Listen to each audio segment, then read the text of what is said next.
Hello दोस्तों, मैं तारिक खान मुंबई महाराष्ट्र से। मैं आज आप लोगों को बताने वाला हूं कि इस वक्त इलेक्शन का माहौल है। आप लोग देख ही रहे हैं इलेक्शन का क्या कैसा माहौल चल रहा है। मीडिया, सोशल मीडिया, काफ़ी हिंदुस्तान में लोग इलेक्शन में रुचि रखते हैं और इस वक्त इलेक्शन का ही माहौल चल रहा है। तो मैं आज आप लोगों को बताने वाला हूं कि हिंदुस्तान में इलेक्शन का क्या माहौल चल रहा है। जैसा कि हम शुरुआत करते हैं उत्तर प्रदेश से।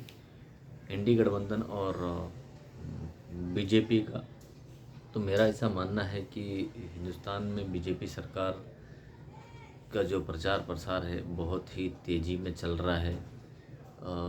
अब हम शुरुआत उत्तर प्रदेश से करते हैं। तो उत्तर प्रदेश में बीजेपी और योगी आदित्यनाथ या भाजपा के कार्यकर्ता बहुत ही ज़ोर तोर से लगे हुए हैं। बहुत ही बूथ अध्यक्ष तक के काफ़ी मेहनत कर रहे हैं वो लोग। और मेरा ऐसा मानना है कि बीजेपी सरकार करीब करीब उत्तर प्रदेश में 60 से 70 सीटें तक जीतने वाली है। और उसके बाद में हम आ जाते हैं मध्य प्रदेश। मध्य प्रदेश में भी उनका बहुत ही शानदार परफॉर्मेंस रहेगा। फिर उसके बाद हम आ जाते हैं महाराष्ट्र में। तो महाराष्ट्र में आप लोग कुछ दिनों से देख ही रहे हैं कि यहाँ की राजनीति कैसी चल रही है। 3-4 पार्टियाँ हो गई है यहाँ पे, जैसा कि शिवसेना उद्धव बाला साहब ठाकरे हो गए हैं, एकनाथ शिंदे उसमें से अलग हो गए पार्टी से। उसके बाद में एनसीपी से अजीत पवार साहब अलग हो गए। उसके बाद शरद पवार साहब अलग हो गए। तो अभी कहीं ना कहीं इंडिया गठबंधन में तो उद्धव बाला साहब ठाकरे है, कांग्रेस है, शरद पवार है, और बीजेपी में फडणवीस है, एकनाथ शिंदे हैं, अजीत दादा पवार है। तो यहाँ भी कहीं ना कहीं बीजेपी सरकार का परफॉर्मेंस ठीक ठाक रहेगा। बहरहाल उद्धव बाला साहब ठाकरे का भी वो सीएम थे तो बहुत ही अच्छे सीएम थे और बहुत ही वेरी गुड उनका परफॉर्मेंस था। कोरोना टाइम में भी महाराष्ट्र सरकार ने बहुत ही एक्सीलेंट काम किया है, जिसकी तारीफ जितनी भी की जाए कम है। तो बहरहाल लेकिन बीजेपी सरकार कहीं ना कहीं महाराष्ट्र में भी उनका बहुत ही शानदार परफॉर्मेंस रहेगा। गुजरात तो करीब करीब 26 की 26 सीटें वो जीतने वाले हैं। राजस्थान भी बहुत ही अच्छा परफॉर्मेंस उनका रहेगा। एंड उसके बाद में हम चले जाते हैं असम में भी उनका ठीक ठाक परफॉर्मेंस रहेगा। उड़ीसा में भी ठीक ठाक रहेगा। एंड उसके बाद में हम अगर करीब करीब ये मैं अगर देखता हूँ तो नॉर्थ इंडिया हिंदी बेल्ट इनका बहुत ही अच्छा परफॉर्मेंस रहेगा। साउथ में इनके लिए थोड़ी चैलेंजिंग है। साउथ में इनके लिए थोड़ी चैलेंजिंग है, लेकिन परफॉर्मेंस अगर ऑन एन एवरेज अगर हम देखते हैं तो हिंदुस्तान में बीजेपी के पास में बहुत पैसा है, पावर है, लोग हैं, कार्यकर्ता हैं, काम करने वाले। इनके साथ में संघ जुड़ा हुआ है, विश्व हिंदू परिषद है, बजरंग दल है। तो सब तंत्र इनके साथ में जुड़े हुए हैं, लोग जुड़े हुए हैं। इंडिया गठबंधन के साथ में ऐसी बहुत सारी चीज़ें हैं जो नहीं है।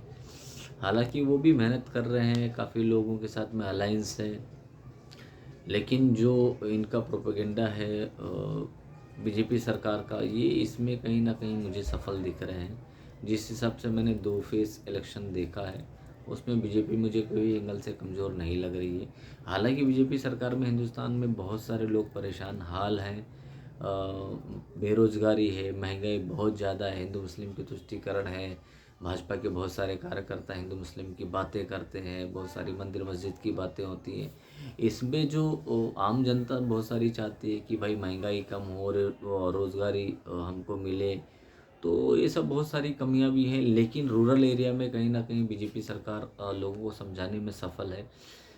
जैसा कि उनकी स्कीम है, किसान योजना स्कीम है, या उज्ज्वला स्कीम है, या किसान निधि स्कीम है, या ऐसी बहुत सारी स्कीम है जिसमें बीजेपी सरकार रूरल एरिया में लोगों को कन्विंस कर पा रही है और लोग कन्विंस हो रहे हैं। तो उसका कहीं ना कहीं असर वोट में दिखेगा। इंडिया गठबंधन भी बहुत ही अच्छा परफॉर्मेंस कर रहा है, लेकिन कंपेयर टू बीजेपी वो कहीं ना कहीं पीछे है। और रहा सवाल 270 या 280 पे सरकार बन जाती है तो उतना सीट लाना उनके लिए कोई बहुत बड़ी चैलेंजिंग नहीं है। 400 वाला जो है उनका, 400 तो मेरे लिए मुझे भी लगता है कि 400 तो बहुत टफ है। बट लेकिन करीब करीब 300 सीटें बीजेपी सरकार लाएगी और 2024 में ये रिपीट है। तो मुझे कोई एंगल से लगता नहीं है कि बीजेपी सरकार इसमें फेलियर है। और जहाँ तक मेरा राजनीति नॉलेज है और मैं ग्राउंड लेवल पे चीज़ों को सर्च करता हूँ, सोशल मीडिया देखता हूँ, लोगों से बात करता हूँ, तो मेरा ऐसा अपना मानना है कि 2024 में बीजेपी सरकार रिपीट है। और मैं जहाँ तक नॉलेज रखता हूँ राजनीति का, इसमें तो कंफर्म है कि सरकार रिपीट है, क्योंकि वो हर तंत्र से, हर तरीके से वो सक्षम है और इलेक्शन लड़ रहे हैं। और लास्ट में हिंदू मुस्लिम की भी तुष्टीकरण चालू हो गई है और हिंदू मुस्लिम पे उनको राजनीति करना है। तो अब ये तय करना है आवाम को, हिंदुस्तान की आवाम को, कि अगला फ्यूचर क्या होना चाहिए। या हिंदुस्तान के लिए मंदिर मस्जिद ही बहुत ज़्यादा मायने नहीं रखती, हमारे लिए सबसे ज़्यादा मायने रखते हैं हमारे बच्चों की शिक्षा, उनकी हेल्थ और आवाम में एक दूसरे से मोहब्बत। ये सब चीज़ें हमारे लिए ज़्यादा अहमियत रखती है। तो इसको सोच के आप लोग वोट करें। बहरहाल ये मेरा अपना समीकरण था जो मैंने आप लोगों को बताया। Thank you.